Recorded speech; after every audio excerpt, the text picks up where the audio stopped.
آیت نمبر 90 یا ایھا الذین آمنوا، اے ایمان والو. ان الفاظ پہ پہلے گفتگو ہو چکی ہے. انما الخمر والمیسر والانصاب والازلام رجس من عمل الشیطان فاجتنبوہ لعلکم تفلحون. انما صرف اور صرف، یا آپ کہہ لیں سوائے اس کے نہیں، یا آپ کہہ لیں صرف یہی بات ہے، کوئی اور بات نہیں. الخمر، ہم اس کو اردو میں ترجمہ کرتے ہیں شراب. اور نبی علیہ الصلوۃ والسلام نے الخمر کی تفسیر کیا کی ہے، وضاحت کیا کی ہے؟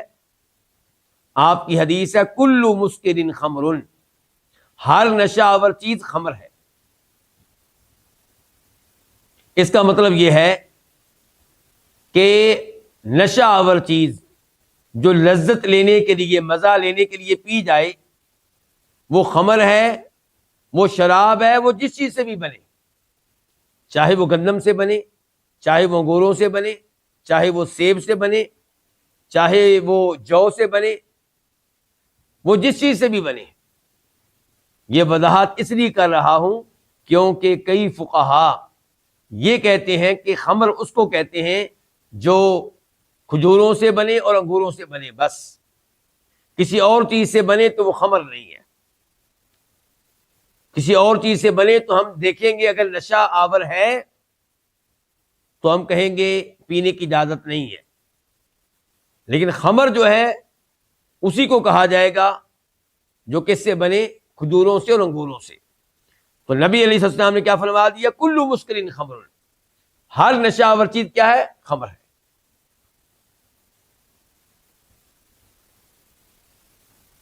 خمر کے لفظ میں اشارہ ہے کہ خمر اس کو کہتے ہیں، اس نشہ آور چیز کو جو عقل کو ڈھانک لے، عقل پہ پردہ ڈال دے، جس کو پینے کے بعد عقل کام کرنا چھوڑ دے.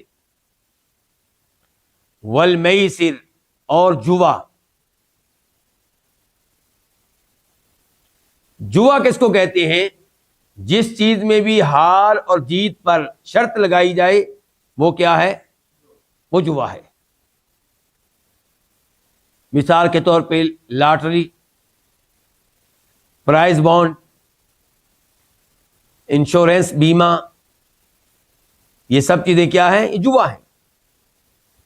والانصاب، اور شرک کے لیے نسب کردہ چیزیں، وہ چیزیں جن کو شرک کرنے کے لیے نسب کیا جائے، اللہ کے علاوہ کوئی بھی ایسی چیز جس کو اللہ کے علاوہ عبادت کے لیے نسب کیا جائے، یعنی کہ اللہ کو چھوڑ کے اس کی عبادت کی جائے اور اس کام کے لیے اس کو نسب کیا جائے، وہ کیا ہوگا؟ والانصاب. اور اس کا ترجمہ بت کر لیا جاتا ہے. والازلام، فال نکالنے کے تیر. زمانے جاہلیت میں کیا ہوتا تھا کہ وہ لوگ کاہن کے پاس آتے تھے، بت کے پاس بیٹھے ہوئے مجاور کے پاس آتے تھے اور اس سے کہتے تھے کہ مجھے بتاؤ کہ میں فلاں آدمی کے ساتھ مثال کے طور پہ کاروبار کروں یا نہ کروں، میں اپنی بیٹی کی شادی فلاں جگہ پہ کروں یا نہ کروں. تو ان کے پاس تیر رکھے ہوتے تھے. ایک تیر پہ لکھا ہوتا تھا کرو، ایک تیر پہ لکھا ہوتا تھا کہ نہ کرو، اور ایک تیر پہ کچھ بھی لکھا نہیں ہوتا تھا. اب کوئی ایک تیر پکڑا جاتا کسی مخصوص طریقے سے، جیسے ہم کل اندازی کرتے ہیں، تو وہ تیر پکڑا جاتا، اس کے اوپر لکھا ہوا کرو، تو وہ کہتا ہے اس کا مطلب یہ ہے کہ مجھے کام کرنا چاہیے، اور یہ سمجھتے کہ شاید یہ اللہ تعالیٰ کی طرف سے رائے آئی ہے. اللہ تعالیٰ کی طرف سے رائے تو نہیں کہنا چاہیے، اللہ تعالیٰ کی طرف سے یہ آرڈر آیا ہے. اور اگر لکھا ہوتا کہ نہ کرو تو پھر وہ نہیں کرتے تھے. اگر لکھا ہوتا، اگر وہ تیر ہوتا جس کے اوپر کچھ نہیں لکھا ہوتا تو پھر دوبارہ سے تیر نکالا جاتا اور پھر دوبارہ فیس دینا پڑتی. تو فال نکالنے کے تیر یہ الازلام سے مراد ہے. رجسن، یہ چیزیں جن کا تذکرہ ہوا ہے، یہ 4 چیزیں، رجسن یہ گندی چیزیں ہیں، یہ خبیث چیزیں ہیں، من عمل الشیطان شیطان کی عمل میں سے ہیں، ان کے پیچھے شیطان ہے، ان کی ترغیب شیطان دیتا ہے، ان کو خوشنما بنا کر شیطان پیش کرتا ہے۔ فجتنبوہ، یہ 3 الفاظ ہیں، فا، اجتنبو اور آخر میں ہا، پس تم اجتناب کرو، دور رہو، بچو، ہو اس سے، کس سے؟ یعنی کہ شیطان کے عمل سے یا رجس سے، گندی چیز سے بچو، اور رجس سے مراد یہاں پہ یہ 4 چیزیں ہیں، لعلکم تاکہ تم، لعل تاکہ کم تم، تفلحون فلاح پاؤ، کامیابی پاؤ۔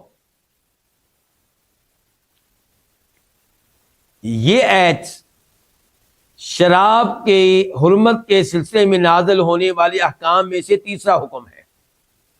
پہلا حکم سورہ بقرہ کی آیت نمبر 219 219، یسألونک عن الخمر والمیسر، یہ آپ سے سوال کرتے ہیں شراب کے بارے میں، جوے کے بارے میں، قل فیہما اثم کبیر، آپ کہہ دیجئے ان میں بہت بڑا گناہ ہے، اور کچھ نہ کچھ فائدے بھی ہیں لوگوں کے، لیکن گناہ فوائد سے کہیں بڑھ کر ہے۔ لیکن واضح طور پہ اللہ نے وہاں پہ یہ نہیں کہا کہ شراب پینا حرام ہے، لیکن اشارہ دے دیا کہ شراب نہیں پینی چاہیے۔ اس کے بعد سورہ نساء کی آیت نمبر 43 جس میں کہا گیا کہ لا تقربوا الصلاۃ وانتم سکارى حتى تعلموا ما تقولون، کہ نشے کی حالت میں شراب پینے کے بعد تمہیں نماز کے قریب جانے کی اجازت نہیں ہے حتیٰ کہ تم نارمل نہ ہو جاؤ، یعنی کہ تمہاری عقل کام کرنا نہ شروع کر دے۔ تمہیں نماز کے قریب جانے کی تب اجازت ہے جب تم جان سکو کہ تم نماز میں کیا پڑھ رہے ہو، کیا کہہ رہے ہو۔ تو اس میں بھی اشارہ ہے کہ شراب نہیں پینی چاہیے، کیونکہ شراب پینے کی وجہ سے انسان نماز سے بھی گیا۔ جناب عمر فاروق نے ان 2 احکام کے نازل ہونے کے بعد کہا، اے اللہ، اللہم بین لنا بیانا شافیا، اے اللہ شراب کے معاملے میں کوئی واضح حکم ہم پہ نازل فرما۔ تو یہ پھر واضح حکم نازل ہوا جس سے پتہ چلا کہ شراب پینا کیا ہے، حرام ہے۔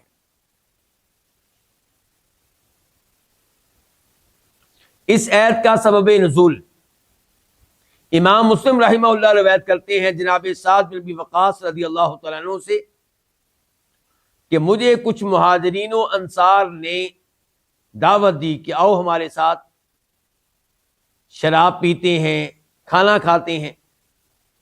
کہتے ہیں کہ میں بھی ان کے ساتھ چلا گیا، ایک باغ میں پروگرام تھا، وہاں شراب بھی موجود تھی ایک مشکیزے میں، اور اونٹ کی بھنی ہوئی سری بھی موجود تھی۔ ہم کھاتے پیتے رہے، شراب پی، اور پھر مہاجرین و انصار کے موضوع پہ گفتگو شروع ہو گئی، تو میں کہہ بیٹھا کہ مہاجرین انصار سے کہیں بہتر ہیں۔ تو ایک شخص نے مجھے اونٹ کی وہ جو سری تھی اس میں جو جبڑا ہوتا ہے، وہ جبڑا مجھے مارا، میری ناک پہ مارا، میں زخمی ہو گیا۔